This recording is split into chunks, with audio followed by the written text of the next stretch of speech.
And welcome back, ladies and gentlemen, to another edition of the Top 12 Talk podcast. A week away, but hey, better late than never. I'm Harrison Reno, alongside my co-host Dan Kiley. It's episode 87 of the Top 12 Talk podcast. Did want to say real quick, we are on the road to 100, Dan. Wanted to give a shout out to Jonathan Williams and Jeremiah Stoddard reaching their 100th episode. I believe it was 2 weeks ago now. So shout out to them. We are right behind them. But with that being said, Dan, let's get right into the hot topics tonight because we have a loaded show, a lot to get through in a short amount of time. So, Dan, hot topic number one. It's the last day of school. You had your kids get out to school. It's summertime. Sadly, not for you. But which do you prefer, the beach, the pool, or the lake? Oh, so this is a loaded question, and you're absolutely right, man. I was able to take the day off of school or off of work today to spend it with my daughter, who is her last day of fifth grade. And actually, I was reflecting. I have had a kid at Puckett's Mill Elementary School for 10 years now, and so this is my last one. She's out, and now I have no more kids in elementary school, which is crazy. But to answer the question, yes, start of summer vacation. I love a good pool, and I love a good beach. So. Like, I guess I would prefer a really nice pool first, but the second would be a beach. Like, my favorite place on earth is Clearwater Beach down in Florida. I love Clearwater Beach, and I could spend all day there. My kids, however, do not like being on the beach. They want to be at a pool. So we end up being at a pool more. Lake is pulling up the rear, dude. Like, and my wife had a house on Lake Lanier, and Lake Lanier is nasty as hell. And on top of that, it's haunted. And if you need to look that up, feel free. There's plenty of material out there. Lake Lanier is nasty and haunted, and it pulls people under and people drown. Like there's been like 600 people drown there since it's been created. I mean, it's crazy. Feel free, spend some time on it. That was a freaking we just took a left right there. No, but for me, it's pool 1, beach 2, lake way in the back. Dang. Dan just talking about doing a left turn. Dan did a 3-point turn right there with the link. Yeah. Teach me something I didn't even know. Dan, I'm gonna go. I've lived by the beach basically my whole life, so the beach is kind of overrated to me. So I'm gonna go with the pool. I've actually never, well, maybe when I was younger, went to a lake, but haven't experienced lake yet. But pool's pretty simple, I know. But just for me, not having to clean up all the sand and all that crap, sand just gets everywhere. It's so easy for me. Like, go to the pool, wash your hair, simple shower. Don't have to worry about having sand all over. Even after you shower, just gonna be sand everywhere. You're just gonna get sand everywhere again. So to me, pool's number one. We're gonna go beach 2, and I'm not gonna rank the lake. Maybe the lake is gonna be 2 at some point when I hit 1. May have to go to Lake Lanier with Dan. Maybe that's a podcast trip. Maybe do a podcast from the lake. Dan would probably go. Robert says if I went on the beach, there would be a beached whale sighting. That makes 2 of us, Robert. That makes 2 of us, brother. Dan, hot topic number 2.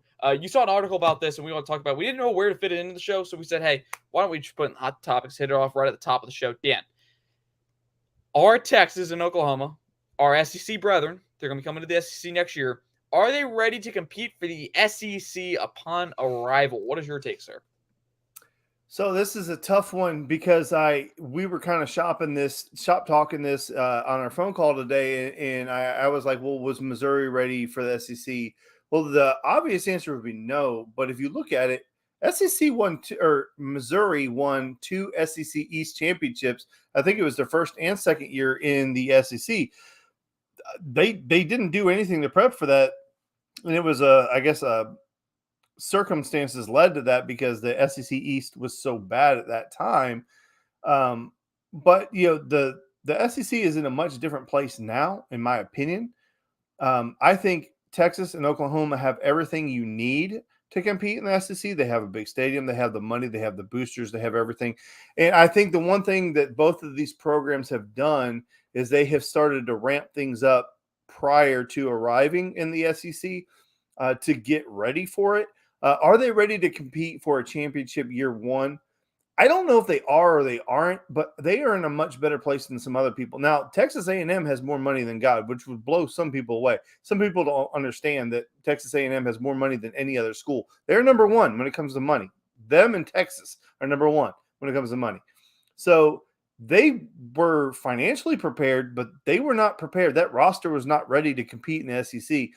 Oklahoma has had a roster ready to compete for quite a while. However, last year, I think they took a major step back, and I don't know that they're on the same level that they have been.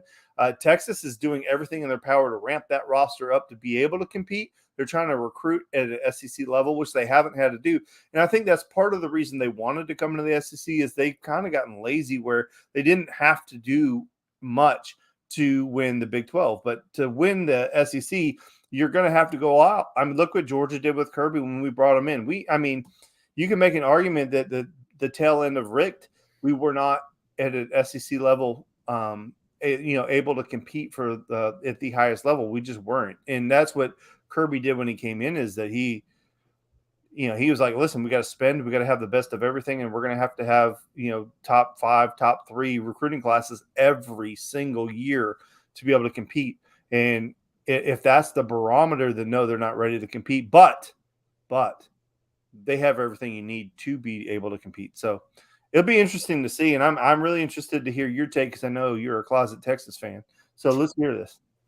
Dan, with Texas Oklahoma, it's interesting because I want to see where these rosters are at. Obviously, Urban Meyer came out and said that Texas has the most talented roster in the country. That was him point blank. He said Texas was the most talented roster in the country, something I don't necessarily agree with. I think there are much better rosters out there. When you look at from the first player on the roster to the end of the roster, shoot, I'd still take Georgia as the best roster in the country. I don't think that's a hot take to say it. Alabama's in the mix there. Ohio State's in the mix there. We're talking about 3 programs that recruit at an elite level, a top 3 level. Those 3 are interchangeable inside the recruiting rankings every year. You can't tell me that a team has only been inside the top 3 of those rankings once, one year, which was this last year, is the most talented roster in the country. I don't know if they are ready, Dan. If I had to pick between the 2, Texas is probably the most ready between the 2 because, like you said, Oklahoma's taking a step back. But then again, we might have to see some transformations personnel-wise. Obviously, the SEC has a different style of play. It's much more physical. It's not spread-based. Obviously, offense is taking over and offense is transformed, but we've seen it. Back in 2012, you had linebackers that were 240, 250 pounds. That, now they're what, 230, 235, maybe 240 on the higher end, but you're running, 4.4, 4.5 speeds. That wasn't like that back in the day. So that's kind of where I'm at, Dan. Like, does their type of personnel change? Do they come in SEC and realize, hey, we have the talent, but we aren't really, personnel-wise, we're not as deep as some of these SEC teams are, or as big as some of these SEC teams are, especially among the top. Georgia and Alabama produce superhumans up front. Does Texas and Oklahoma have that yet? I don't know. We'll see. So I'm gonna say they're not. I'm not ready to say they're ready to compete for this SEC title upon arrival. I don't think that's gonna happen. I think maybe in a few years one of them can do it, but I'm not gonna say they're come in here and totally take over because I don't see how that's going. Yeah, I mean, obviously, takeover may be a different conversation, right? But I think that Texas is in a place to be competitive in the SEC. Like, I don't think that they're going to be what Missouri is right now. Look at what Missouri is right now. They're a doormat team, right? Although they tend to give Georgia fits every time we play them for whatever reason. Same with Kentucky. But yeah, Texas is in the place to compete. And again, going back to what I said, Oklahoma has everything they need to compete. I think, listen, losing Lincoln Riley, I think that's going to hurt them more than people want to admit. I just do. But anyway, Dan, I got a hot take. I got a prediction real quick. This, I don't know. We may have talked about, Dan, personally, I think we may have talked about this privately, but I'm curious if Brent Venables doesn't work out, if Josh Heupel would leave Tennessee for OU. He's an alum, played quarterback there. That's my hot prediction. That's like the hottest take I can have. I think at some point down the road, Josh Heupel's going to end up as a head coach at OU. I mean, that's I don't know how hot that is. I think that makes sense. It's definitely interesting, Yeah, I mean, it's like I wouldn't call that even a hot take. I think that's a logical take. It's just when it does it happen. Yeah. You know, Yeah. but to the point of that is how long, right? How long do they let this thing go? Because the biggest what's the word? I just went blank. But anyway, the Dabo Sweeney to Alabama, right? I mean, that was the thing forever. Is that a But hot take? Nick, but Nick just stuck around so long that now Dabo's not even a hot coach. I Yeah. mean, would you want Dabo to lead your program right now? I wouldn't, because he's fallen off. Yeah. And I think he's been exposed because he had to replace his coordinators, which he never had to do, and he didn't do a good job. And now he's not winning. Now, obviously, he can turn that around and make us all look silly. But I think I got a hot take for you. And maybe it's not even take. Maybe this is on the exact same line, and we're way off topic now. But I think Glenn Schumann takes the Alabama job. I can see it. There's obviously ties there. Question is, when does it happen? Like you said with Josh Heupel, and does he need head coaching experience before that? What's the situation? So I mean, I could definitely see it. It would be great for Schumann. It'd be great for Georgia. I mean, great publicity. Hey, Alabama just went to Georgia and took your inside linebackers coach and made him their head coach after Saban. Like, that's great publicity there. Yeah, I mean, yeah, I don't see it out of the realm of possibility. Dan, but hey, let's get back on track because we got some things to hit. Dan, what's your rant of the week? So my rant of the week is spurred by I guess it could be derailed. It's never been done before, but the Miami Heat are one game away from going to the NBA Finals. And you say, why in the hell are you talking about the Miami Heat? Well, I'm talking about the Miami Heat because let me ask you a question. Did anybody notice the Miami Heat have not lost a game at home in the postseason, right? Except for one.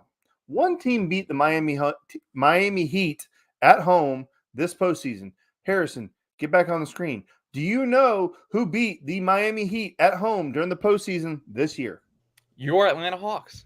The Atlanta Hawks in the freaking play-in game. They make the Hawks the 7th seed, the Hawks, and then the Heat the 8th seed. This is the second time since the playoff bubble that the Miami Heat they haven't done it yet. Okay, so this is preemptive. But the Miami Heat are on track to make it to the NBA Finals as the 8th seed for the second flipping time. Why is that important? Well, the Hawks beat them, right? The Hawks are a better team than them.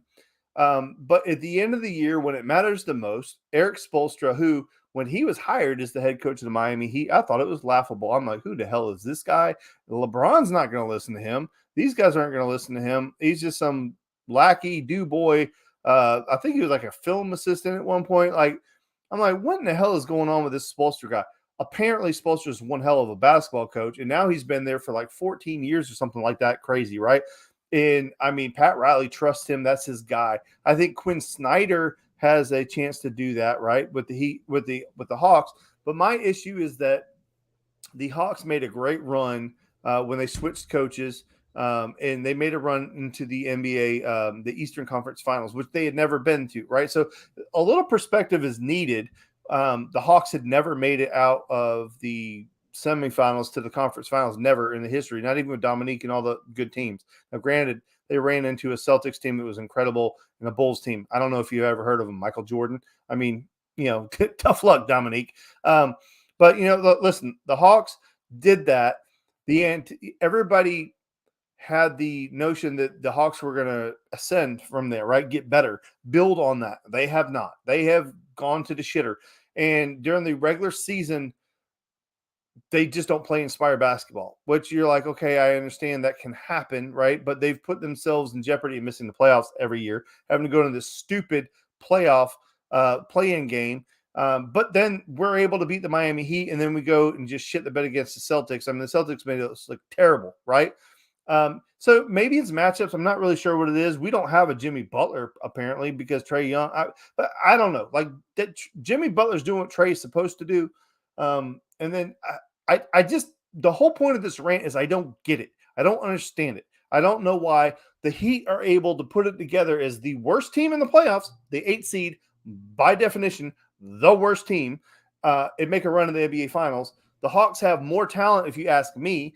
And maybe I'm a homer, and maybe I'm wrong, and that's why doing this in a public forum so you guys can tell me I'm stupid. But I just assumed that the Hawks could do this. And I don't know why the Heat can do it and the Hawks can't do it. And I'm extremely frustrated. I'm a big Hawks fan. And I can't even enjoy the damn playoffs because I'm watching the Heat, a team that I know we're better than, go to the NBA Finals. And we're sitting at home not doing jack shit. So, and I don't see it getting better right now because I just don't know how things change, right? We got a lot of crazy crap going on. And I hope Quinn Snyder can be our Eric Spoelstra because, and I know that sounds funny because like I said, when Spo was hired, I was like, this is a dumb hire. But I was 100% wrong. Spo's been a great hire. And the guy can coach, man. The guy can coach. So, Harrison, do you have any opinions on what I just said? Because I just said a lot to say I don't know what I said. Dan, here's my take, and we talked about it last night privately. Here's the one thing about the Heat is they're identifying these undrafted players. Here's the comparison I had. Eric Spoelstra is making these undrafted players as good as Bill Belichick did these undrafted wide receivers, man. It is crazy. Now, obviously, these aren't going to be Hall of Famers like a potentially Wes Welker or Julian Edelman, but Spo's doing a great job. And the one thing that from an outside perspective, somebody who doesn't really watch basketball that much, or actually the NBA as much, is, the Heat are living and they're dying by Jimmy Butler. What's the problem with the Hawks right now? Maybe it's because we don't know who the one is in town. Is it DeJounte Murray? Is it Trae Young? Fans have their answers. Fans think they know who it is, but maybe that's a problem. Same thing with the Celtics. To me, Dan, I watched the Celtics this series. They've looked terrible until last night. They looked terrible. Doesn't seem to me they know the pecking order on their roster. But that's it for the Top Dog take on Dan's Rant of the Week. Dan, now let's get into the serious stuff. We talked about it, and I'm gonna give a little spiel here before we totally jump into this. But as everybody knows, news did break out of Athens on Tuesday evening. Another player was arrested due to reckless driving and speeding charges. We don't usually get into this, ever. The only time we've addressed something like this was back in January, shortly after the accident that took the lives of Devin Willock and Chandler LaCroix. But Georgia, it's something that me and Dan have never talked about. We don't talk about arrests. It's all over the internet to begin with, and we really don't feel like we need to come on here and expand that bubble of just talk and negativity and hatred and judging. And that's not what this segment is. I'm not here to be the high and mighty. Neither is Dan. Everybody makes mistakes. We get that. We're just here to reiterate the fact that nothing is more important than the life of these young adults, these young student athletes. Football is second to everything right now. Every time you get behind a wheel, you're at risk. That's the fact of life. Me and Dan don't want to talk about this. Again, we just don't want to. We don't want to do it, and we especially don't want to see another human being lose their life. So just kind of for me, Dan, this is just the reminder, guys. Let's be safe. Football is second. This is no longer about football anymore. This is about saving lives. So our thoughts, we're praying every day that everyone's safe, that everyone keeps their lives, because we don't want to have to go through the tragedy that took place just weeks ago. People make mistakes, man. But at this point, it's time that we talk about this. That we talk about, hey, maybe there's an issue. And it needs, we need to find some answers, find some ways that it can be fixed and this can stop happening.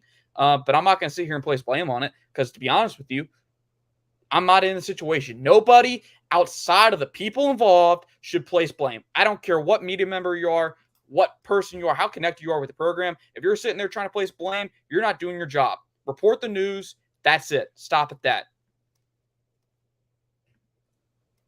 Yeah, I think you said a lot there. I mean, we didn't talk about this for a while because when you give a kid a fast car, what is he going to do? He's going to drive fast. I'm a grown man. I drive fast sometimes too, faster than I should. I hear, guy got pulled over running 90 and a 70 or something like that. Well, I've done that. I've hit 100 on the highway. I mean, I've gone too fast, right? I've gone too fast when I shouldn't.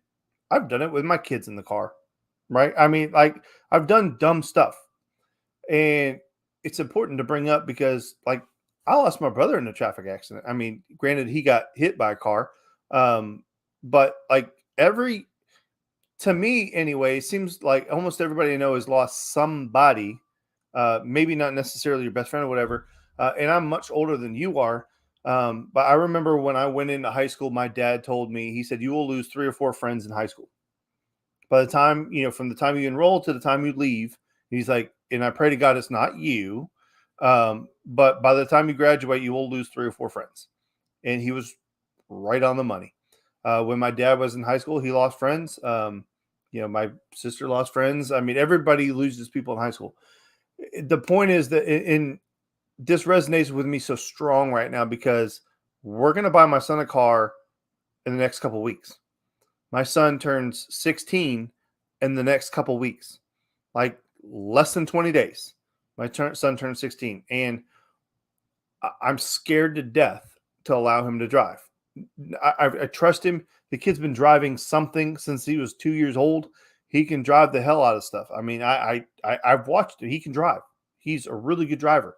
Hell, he could probably be a car driver. I don't know. Like, he can drive, but I'm scared to death to turn him loose. And his first thing, and I think I've talked to you and Jeremiah about that, like, and Jonathan in our group text is like his first request was like, I want a Hellcat.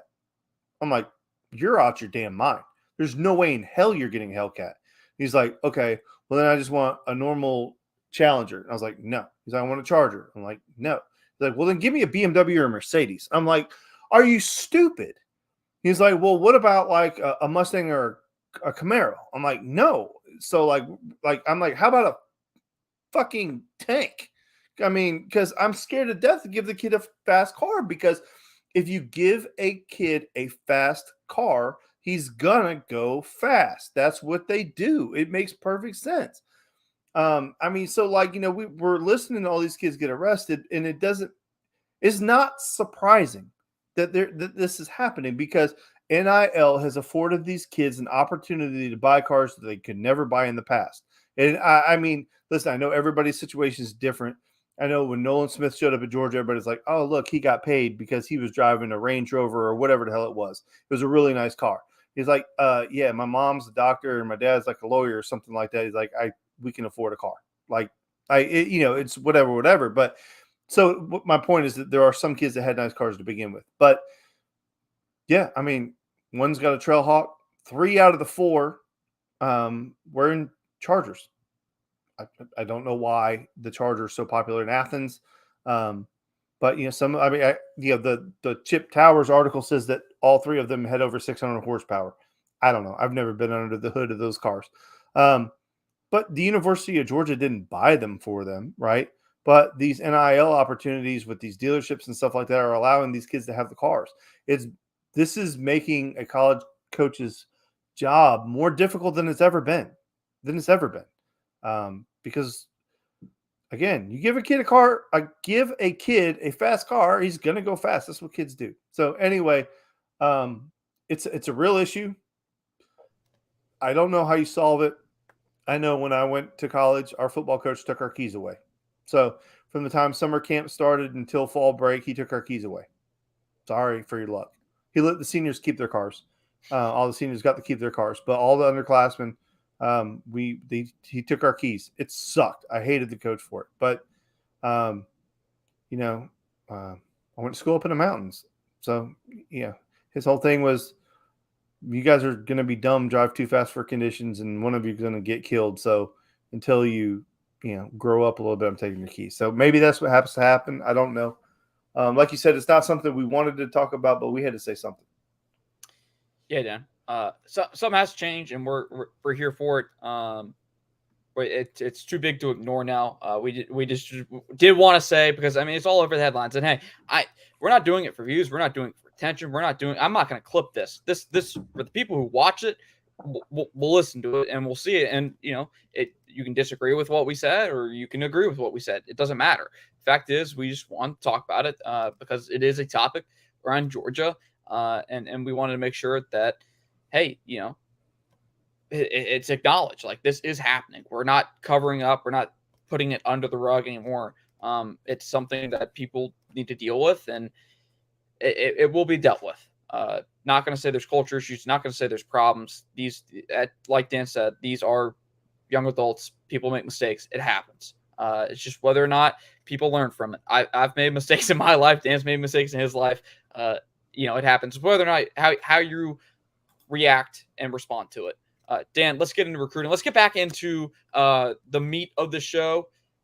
Man, Dan, it's been a week. I was out last week, and we missed the biggest news probably since this podcast has been around.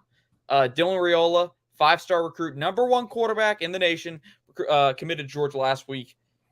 And man, oh man, Dan, has there been some serious momentum on the trail for Georgia since then. Kirby Smart's always been an elite recruiter ever since he came to Georgia. Georgia's pretty much average a top 3 recruiting class. I don't have the exact numbers. That's kind of like an estimate on my part. I'm sure there are numbers out there. There are people that can, specify whether it's top 3, top 4, top 5, somewhere in that range. And he's landed number 1 recruiting classes twice that I remember off the top of my head. But it just seems like this Raiola commitment is doing something a little bit more than we've seen, Dan. I mean, we're at the point of where we're going to be talking about some kids down the road that maybe in years past Georgia doesn't ever get in the door with, or actually get serious consideration for. That's special, really special. And I can see I left the name off. I meant to ask you about that pre-show, but I did not. Dan, Georgia's had 3 commits since then. Obviously, the big one that is most recent being Jaden Riddell, 4-star tight end. He's actually the number 1 tight end according to On3, but number 3 in the 247 Sports composite rankings. Dan, I'm excited to see what this class looks like because there's a lot of hype about it. And right now, specifically in the last 3 weeks, we're starting to see what this class is going to look like. We're getting a taste for what this thing's going to look like. The cool thing for me is that, before the Dylan news broke, I mean, obviously there was a lot of talk around it for a while, right? I'm Steve Wilfong crystal balled him a while ago. And, the thing is Steve Wilfong's never wrong because it's his publication. So, they tell him where he's going to go and then he crystal balls. So if he gets a crystal ball, it's pretty much going to happen. But,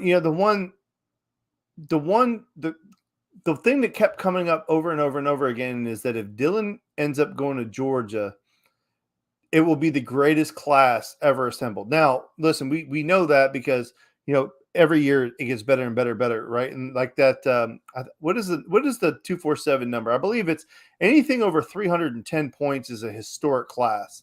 And Alabama was over that. And I think Georgia was right at it the one year that they had the number 1 class. But Bama went over it last year. Like this class that Bama brought in was regarded as the greatest class ever. But they, the conversation has been that if Dylan Raiola were to pick Georgia, this is going to be far and away the greatest class ever assembled. And we are just seeing the beginnings of that, right? I mean, Georgia already had, I believe it was the number 2 class before Dylan even committed. Maybe it was number 3. They were 1 at one point, but then the decommitment of Landon Thomas brought him down. Yes.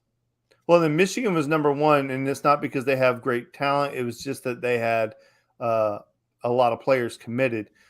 However, and that's the thing with Georgia is that Georgia not necessarily worried about the overall number of players, it's the quality of players, right? It's that they want to have as many 5 stars and 4 stars as possible. Although you can make an argument that 3 stars are the ones that end up really building out your roster.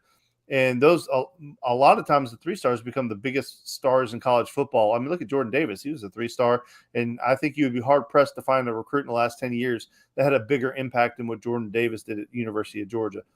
Maybe that's just my own opinion. However, we are starting to see this class start to take shape, and having him here is an incredible tool to have.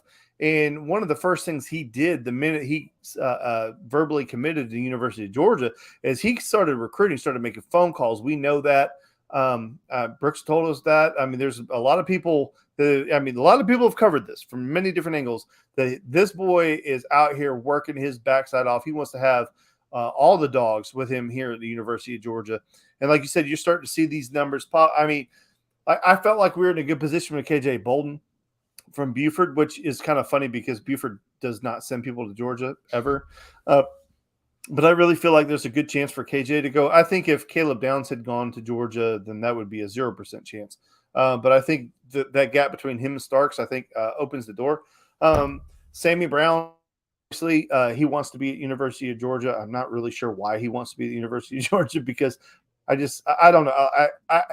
I was having this conversation with Jonathan Jeremiah, and you weren't chiming in, but for some reason I get a lot of Nate McBride vibes with Sammy Brown, which is kind of crazy because I've seen that boy play since he was a freshman, and he's incredible. He's incredibly talented.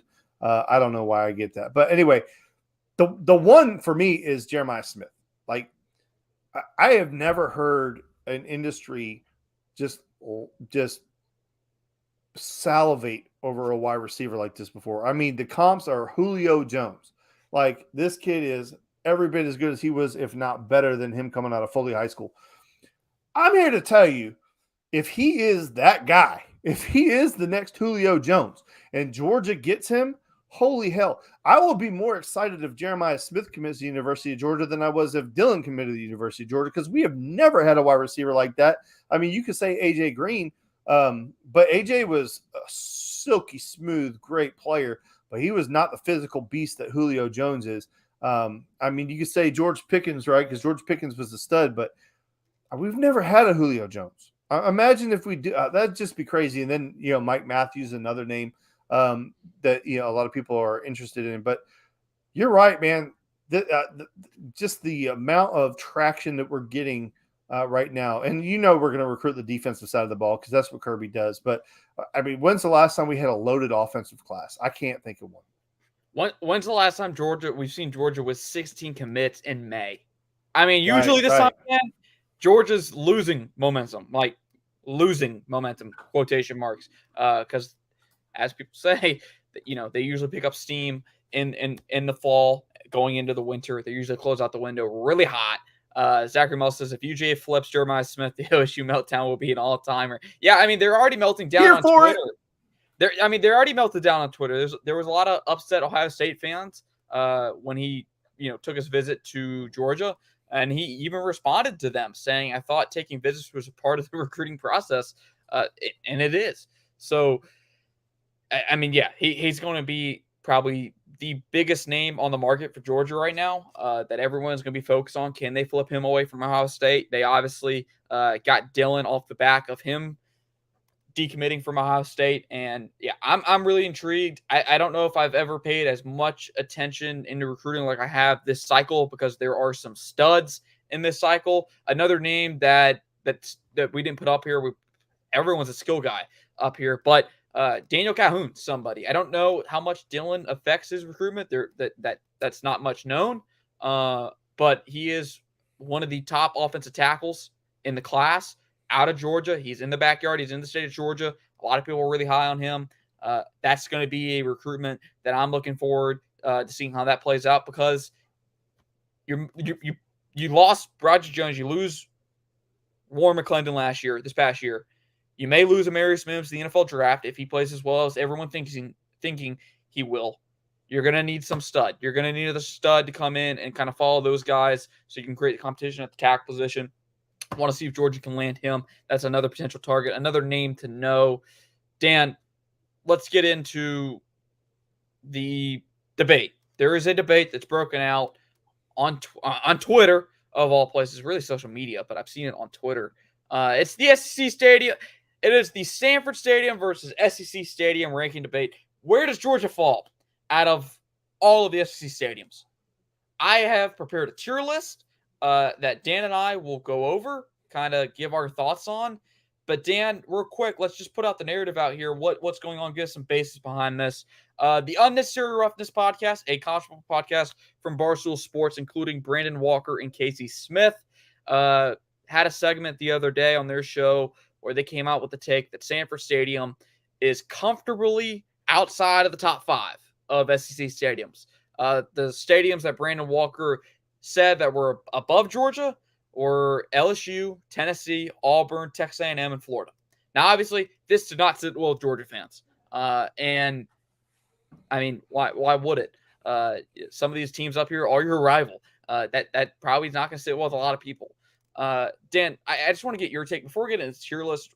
What do you make of all these things? Because I look at these top five and I'm like, okay, yeah. I mean, a lot of it's very debatable.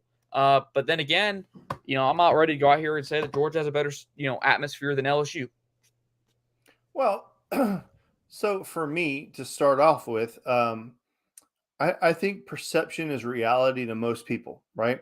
And for the longest time, and I caught a lot of hell from my friends who are big Georgia fans and other people where I said UGA had no home field advantage.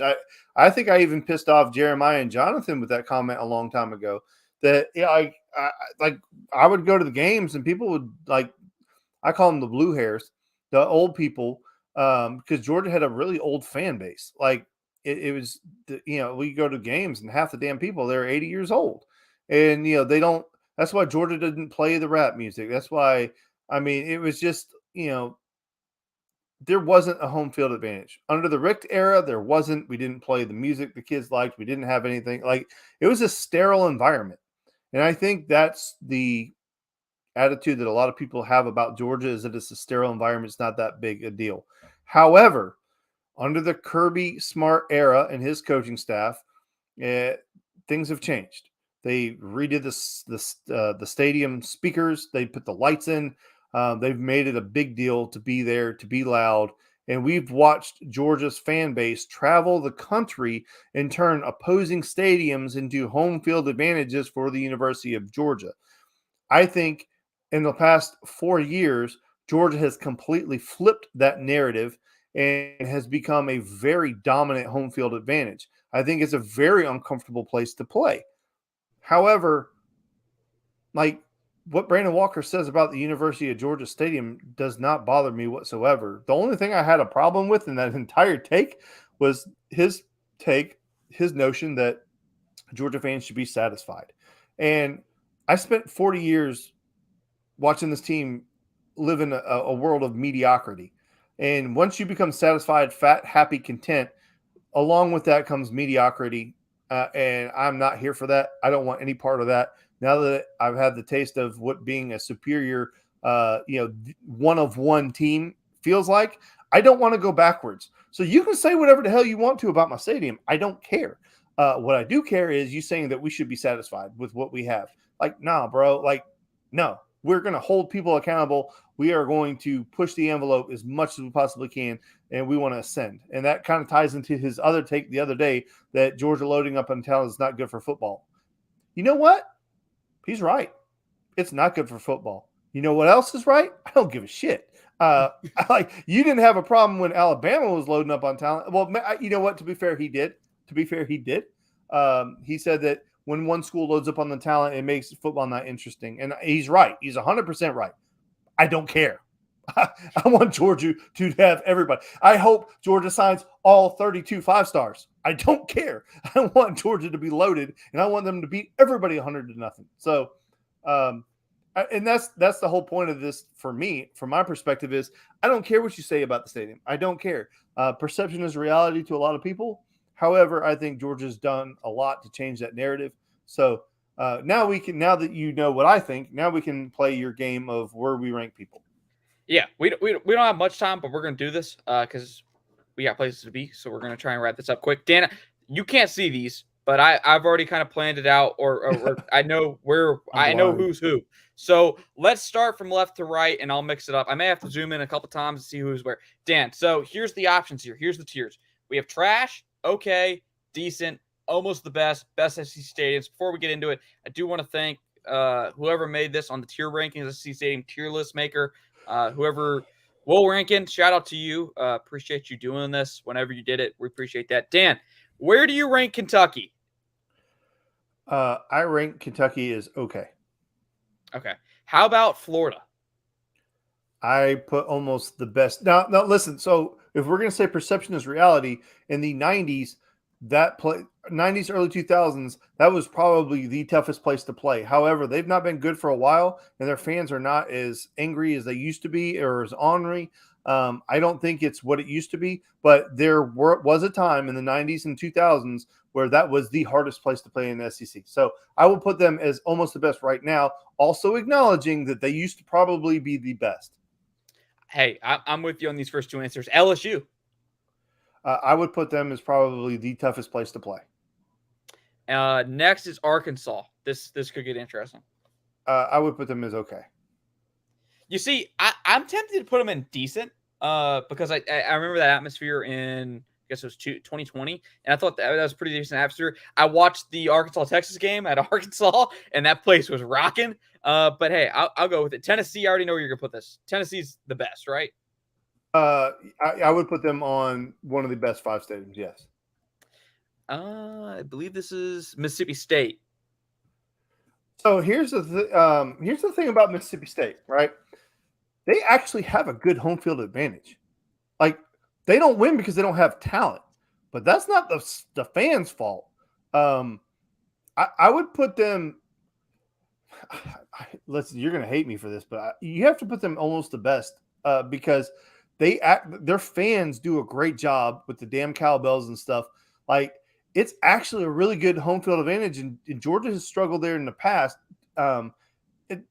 They don't win because the talent sucks, not because of the stadium. I agree. It's a very annoying place to watch a game at. Like, I don't like, even at home, just cowbells. That's the point, though, right? Yeah, and that's yeah, you're right. I mean, you explain that. Yeah, you're right. I'll stick by that one. I'll stick by Dan with this. Dan, where's Georgia? This is where it gets interesting. So, like, again, I'm trying to be as honest as I could possibly be, and like I said, I know I pissed off Jonathan and Jeremiah a couple years ago with the comment that I didn't think Georgia had a great home field advantage. However, the fans have responded. Kirby has forced that place to be, and now I put them in the top 5. I put them as one of the best stadiums in the SEC because I think we have changed the narrative that we don't have home field advantage, and I believe in the last couple of years, Georgia has become an incredibly difficult place to play. The environment has completely changed. The old blue hairs are thinning out, and this place is being packed with more rabid people, and I think it has rapidly become a very difficult place to play. So these next few stretches, the stretch stadiums here is going to be it's going to be interesting. Ole Miss. I put them as decent to okay. You could pick either one. Ole Miss does not have. They have the Grove. They have arguably one of the best pregame experiences in all of college football. Not taking that away from them, but the stadium is not hostile. You could almost go trash there, but the Grove is so wonderful that I just couldn't do it to them. South Carolina.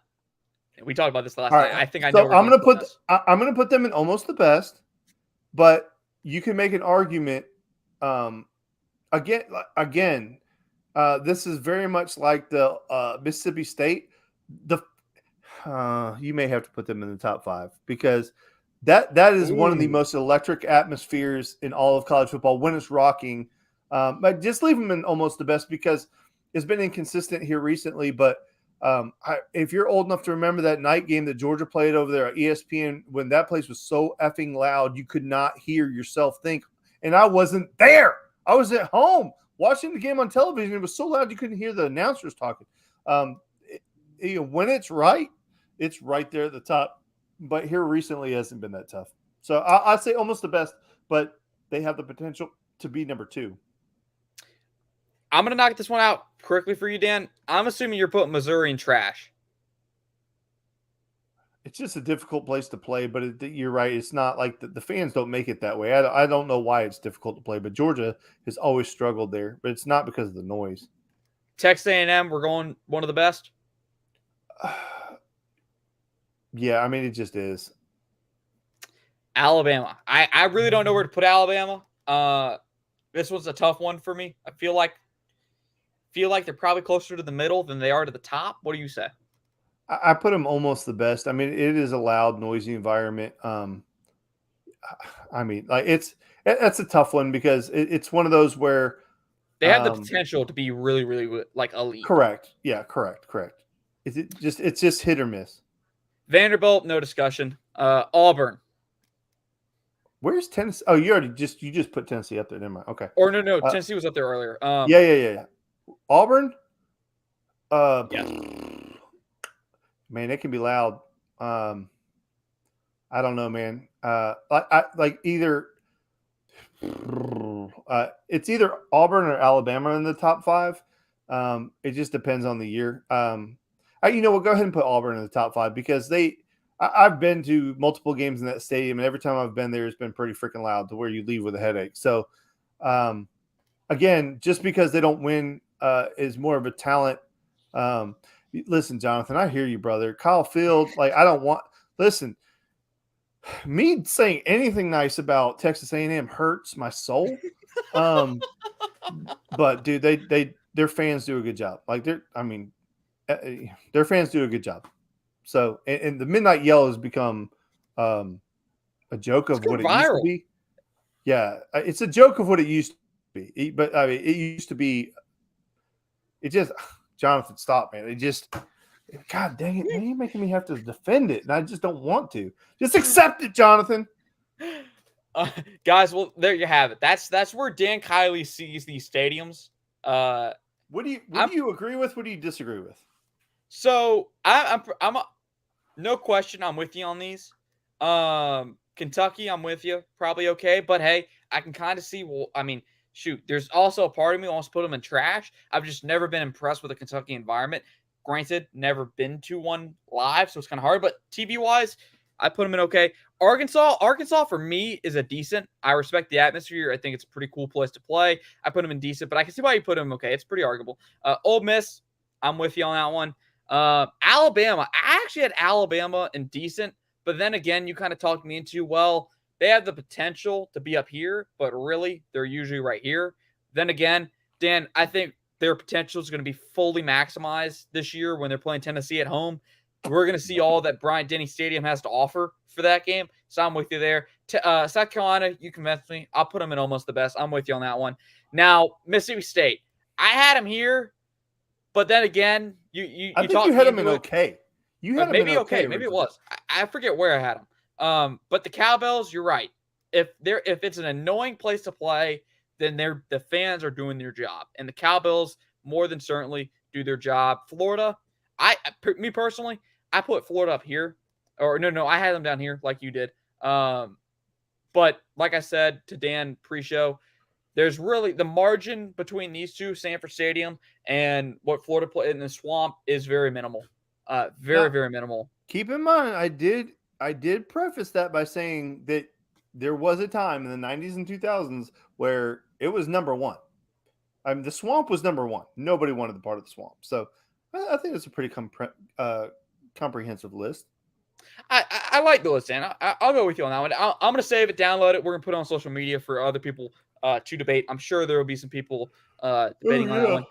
Dan, that's going to wrap it up for today. That's episode 87 of the Top Talk podcast. Dan's going to enjoy the rest of his one-day summer vacation with his family.